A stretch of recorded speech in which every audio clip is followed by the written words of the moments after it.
ഇന്ന് നമ്മൾ ചെയ്യാൻ പോകുന്നത് എളുപ്പത്തിൽ റെഡിയാക്കി എടുക്കാൻ പറ്റുന്നൊരു പൊറോട്ടയുടെ റെസിപ്പിയാണ്.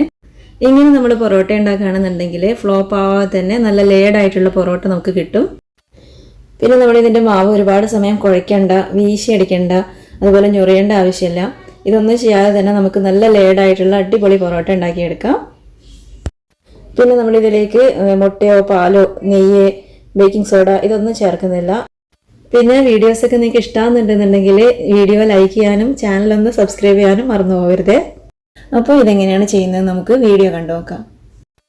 അപ്പോൾ അതിന് വേണ്ടി ആദ്യം തന്നെ ഇതുപോലുള്ളൊരു ബൗളിലേക്ക് 4 കപ്പ് മൈദപ്പൊടി ഇട്ട് കൊടുക്കാം. ഞാനിപ്പോൾ ഇവിടെ 4 കപ്പ് മൈദപ്പൊടി വെച്ചിട്ടാണ് ചെയ്യുന്നത്. ഈ ഒരളവിൽ മീഡിയം സൈസിലുള്ള 10 പൊറോട്ട ഉണ്ടാക്കിയെടുക്കാം. പിന്നെ ഇതിലേക്ക് ആവശ്യത്തിനുള്ള ഉപ്പ് ചേർത്ത് കൊടുക്കാം. പൊറോട്ടയിൽ കുറച്ചൊരു ഉപ്പ് ഉണ്ടാകുമ്പോഴാണ് കഴിക്കാൻ നല്ലൊരു ടേസ്റ്റ് കിട്ടുന്നത്. അപ്പോൾ അത് നോക്കിയിട്ട് ആവശ്യത്തിനുള്ള ഉപ്പ് ചേർക്കാം. ഉപ്പ് എല്ലായിടത്തും എത്തുന്ന രീതിയിൽ ഇതുപോലെ ഒന്ന് മിക്സ് ചെയ്ത് കൊടുക്കാം. പിന്നെ ഇതിലേക്ക് വെള്ളം ഒഴിച്ചു കൊടുക്കണം. 1.5 കപ്പ് വെള്ളമാണ് ഞാൻ ഇതിലേക്ക് ഒഴിച്ചു കൊടുക്കുന്നത്. ആദ്യം 1 കപ്പ് ഒഴിച്ചിട്ട് ഇതുപോലെ ജസ്റ്റ് ഒന്ന് കുഴച്ചെടുക്കുക. എന്നിട്ട് ബാക്കി വെള്ളം കൂടെ ഒഴിച്ചു കൊടുക്കുക. 1/2 കപ്പ് കൂടെ ഞാൻ ഒഴിച്ചു കൊടുക്കുകയാണ്. മൊത്തത്തിൽ 1.5 കപ്പ് വെള്ളമാണ് ഒഴിച്ചു കൊടുത്തത്. അത് കണക്കായിരിക്കും. 4 കപ്പ് മൈദയിലേക്ക് 1.5 കപ്പ് വെള്ളം കണക്കായിരിക്കും. പിന്നെ പൊടിയുടെ വ്യത്യാസം അനുസരിച്ച് വെള്ളത്തിൻ്റെ അളവിൽ അങ്ങോട്ടോ ഇങ്ങോട്ടോ ചെറിയ മാറ്റങ്ങളൊക്കെ ഉണ്ടാവും. അപ്പോൾ ഒരുപാട് അങ്ങ് ഡ്രൈ ആയിട്ടിരിക്കാനും പറ്റില്ല, നല്ല ലൂസാവാനും പാടില്ല. നമ്മൾ ചപ്പാത്തിയൊക്കെ കഴിക്കുന്നതിനേക്കാളും കുറച്ചുകൂടെ ലൂസായിട്ടാണ് ഈ മാവ് ഇരിക്കേണ്ടത്. പിന്നെ നമ്മളിത് ഒരുപാട് സമയം ഒന്നും കുഴച്ചെടുക്കേണ്ട ആവശ്യമില്ല. ജസ്റ്റ് ഒന്നങ്ങ് കുഴച്ചെടുത്താൽ മതി. ഇതുപോലെ കിട്ടുന്ന രീതിയിൽ ഒന്നങ്ങ് കുഴച്ചെടുത്താൽ മതി. ഇനി നമുക്കിത് ഉരുളകളാക്കി എടുക്കാം. മീഡിയം സൈസിലുള്ള ഒരു 9-10 പൊറോട്ട ഒക്കെ നമുക്ക് ഈ മാവ് വെച്ച് ഉണ്ടാക്കിയെടുക്കാം. ഞാനിപ്പോൾ ഇവിടെ എല്ലാം ഉരുളകളാക്കി എടുത്തിട്ടുണ്ട്. 9 പൊറോട്ടയാണ് ഈ മാവ് വെച്ചിട്ട് നമ്മളിവിടെ ഉണ്ടാക്കാൻ പോകുന്നത്. പൊറോട്ടയുടെ സൈസ് കുറച്ചുകൂടെ ഒന്ന് ചെറുത് മതി എന്നുണ്ടെങ്കിൽ 10 പൊറോട്ട വരെയൊക്കെ നമുക്ക് ഈ മാവ് വെച്ച് ഉണ്ടാക്കിയെടുക്കാൻ പറ്റും. ഇനി നമുക്കിതിൻ്റെ മേലെ 1/2 കപ്പ് ഓയിൽ ഒഴിച്ചു കൊടുക്കാം. സൺഫ്ലവർ ഓയിലാണ് ഞാൻ ഇതിലേക്ക് ഒഴിച്ചു കൊടുക്കുന്നത്. ഈ മാവ് നന്നായിട്ടൊന്ന് ഓയിലിൽ മുങ്ങിക്കിടക്കാൻ വേണ്ടിയിട്ടാണ് നമ്മൾ ഇത്രയും ഓയിൽ ഇതിലേക്ക് ഒഴിച്ചു കൊടുക്കുന്നത്.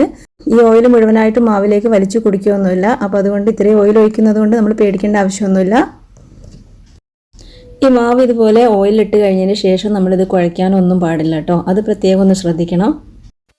മാവ് മുഴുവനായിട്ടും ഓയിലിൽ മുങ്ങിക്കിടക്കുന്ന രീതിയിൽ ഇതുപോലെ ഒന്ന് വെച്ചു കൊടുക്കുക.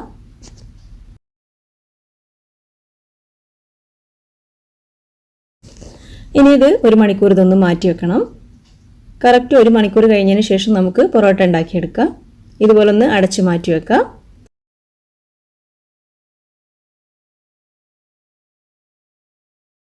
ഇപ്പോൾ 1 മണിക്കൂർ ആയിട്ടുണ്ട്. ഇനി നമുക്ക് പൊറോട്ട ഉണ്ടാക്കി തുടങ്ങാം. ഇപ്പോൾ ഇതാ കണ്ടോ, മാവ് നല്ല സോഫ്റ്റ് ആയിട്ട് കിട്ടിയിട്ടുണ്ട്. ഇത് നമ്മൾ ഒരുപാട് സമയം കുഴച്ചെടുത്തിട്ടൊന്നുമില്ല. എന്നിട്ട് ഇതുപോലെ നല്ല സോഫ്റ്റ് ആയിട്ട് കിട്ടിയിട്ടുണ്ട്. ഇനി നമുക്ക് കൗണ്ടർ ടോപ്പിൽ കുറച്ച് ഓയിൽ ഇതുപോലെ തടവി കൊടുത്തതിന് ശേഷം ഇതൊന്ന് പരത്തിയെടുക്കാം. ഇതുപോലെ കൈ കൊണ്ട് തന്നെ ഇതുപോലെ ഒന്ന് പരത്തിയെടുത്താൽ മതി. എത്രത്തോളം നമുക്ക് പരത്താൻ പറ്റുമോ അത്രയും പരത്തി കൊടുക്കാം.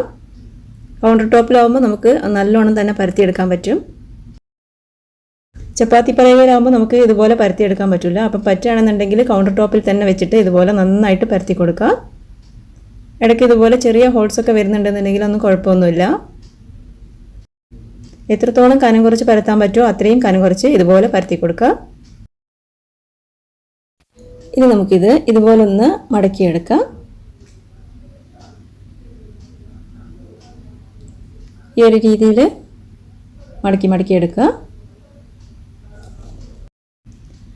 ഇതുപോലെ ചെയ്യുന്ന സമയത്ത് ഒന്ന് വലിച്ചു പിടിക്കണം കേട്ടോ. പൊട്ടിപ്പോവാതെ നോക്കുക. ഇതുപോലെ ഒന്ന് വലിച്ചു കൊടുക്കുക. എന്നിട്ട് ഇതുപോലെ ഒന്ന് ചുറ്റിച്ചു കൊടുക്കുക. ലാസ്റ്റ് വരുന്ന ഭാഗം ഇതുപോലെ അടിയിലേക്ക് വെച്ച് കൊടുക്കുക. ഇതുപോലുള്ള ബബിൾസ് വരികയാണെന്നുണ്ടെങ്കിൽ നമുക്ക് പെർഫെക്റ്റ് ആയിട്ടുള്ള പൊറോട്ട ഉണ്ടാക്കിയെടുക്കാം. ഇനി നമുക്കിത് മാറ്റി വെക്കാം. ബാക്കിയുള്ളതെല്ലാം ഇതുപോലെ തന്നെ ചെയ്ത് വെക്കാം. ഒരു തവണ നമ്മൾ ഇങ്ങനെ പൊറോട്ട ഉണ്ടാക്കിയിട്ടുണ്ടെങ്കിൽ പിന്നെ നമ്മൾ എപ്പോഴും ഇങ്ങനെ തന്നെ പൊറോട്ട ഉണ്ടാക്കുകയുള്ളൂ. കാരണം അത്രയും എളുപ്പമാണ് ഇത്, ഒരിക്കലും ഫ്ലോപ്പ് ആവുകയില്ല. ഞാനിപ്പോൾ 9 എണ്ണവും ഇതുപോലെ ചെയ്ത് വെച്ചിട്ടുണ്ട്. എല്ലാത്തിനും ഇതുപോലെ ബബിൾസ് ഒക്കെ വന്നിട്ടുണ്ട്. ഇപ്പോൾ ഇതാ കണ്ടോ, ഓയിൽ ഇത്രയും ബാക്കി വന്നിട്ടുണ്ട്. നമ്മൾ ഒഴിച്ച ഓയിലിൻ്റെ 1/4 ഭാഗവും നമുക്കിതിൽ ബാക്കി കിട്ടിയിട്ടുണ്ട്. വളരെ കുറച്ച് ഓയിൽ മാത്രമേ മാവിലേക്ക് കുടിച്ചിട്ടുള്ളൂ.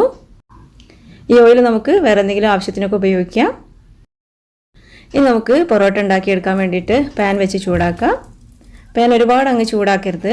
ഒരു മീഡിയം ചൂടിലാണ് നമ്മൾ പൊറോട്ട ഉണ്ടാക്കിയെടുക്കേണ്ടത്. കൗണ്ടർ ടോപ്പിൽ ഓയിൽ ഇതുപോലെ ഒന്ന് തടവി കൊടുത്തതിന് ശേഷം ഓരോന്നായിട്ട് ഇതുപോലെ പരത്തിയെടുക്കാം. എല്ലായിടത്തും ഒരേ കനത്തിലാണ് നമ്മൾ പരത്തിയെടുക്കേണ്ടത്. ഈ സൈഡ് ഭാഗമൊക്കെ ഒരേ കനത്തിൽ തന്നെ പരത്തിയെടുക്കാം.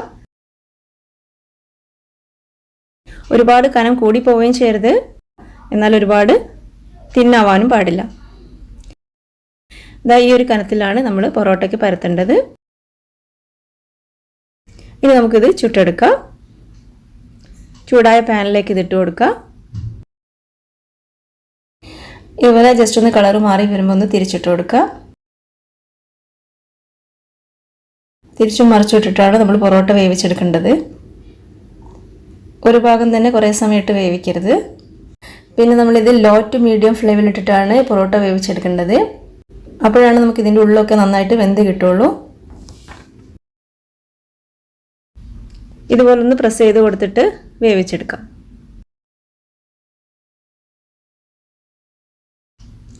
ഇപ്പോൾ തന്നെ ഇതിൽ ലെയേഴ്സൊക്കെ വന്ന് തുടങ്ങിയിട്ടുണ്ട്.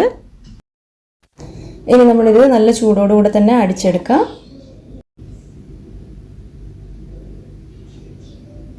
നന്നായിട്ട് ഇതുപോലെ ഒന്ന് അടിച്ചു കൊടുക്കുക. ഇത് നമ്മൾ നല്ല ചൂടോടുകൂടെ തന്നെ ചെയ്യണം. ഇപ്പോൾ നല്ല അടിപൊളിയായിട്ടുള്ള പെർഫെക്റ്റ് ആയിട്ടുള്ള പൊറോട്ട റെഡി ആയിട്ടുണ്ട്. നമ്മളിതിലേക്ക് നെയ്യോ പാലോ മുട്ടയൊന്നും ചേർത്തിട്ടില്ല. എന്നിട്ട് തന്നെ ഇത് നല്ല പെർഫെക്റ്റ് ആയിട്ടുള്ള പൊറോട്ട ആയിട്ട് കിട്ടിയിട്ടുണ്ട്. നമ്മൾ ഒരുപാട് സമയം കുഴച്ചെടുത്തിട്ടൊന്നുമില്ല, ജസ്റ്റ് ഒന്ന് റോൾ ചെയ്തെടുത്തിട്ടേ ഉള്ളൂ.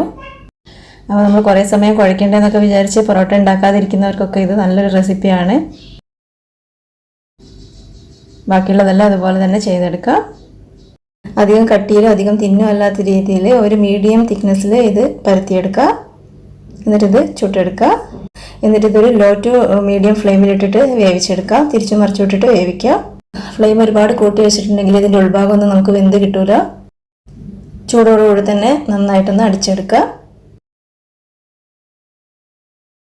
ഇപ്പോൾ നമുക്ക് എളുപ്പത്തിൽ റെഡിയാക്കി എടുക്കാൻ പറ്റുന്ന നല്ല ലേഡായിട്ടുള്ള അടിപൊളി പൊറോട്ട ഇവിടെ റെഡി ആയിട്ടുണ്ട്. അപ്പോൾ നിങ്ങൾക്ക് വീഡിയോ ഇഷ്ടമായെങ്കിൽ ലൈക്ക് ചെയ്യാനും ഷെയർ ചെയ്യാനും സബ്സ്ക്രൈബ് ചെയ്യാനും മറക്കരുത് കേട്ടോ. താങ്ക്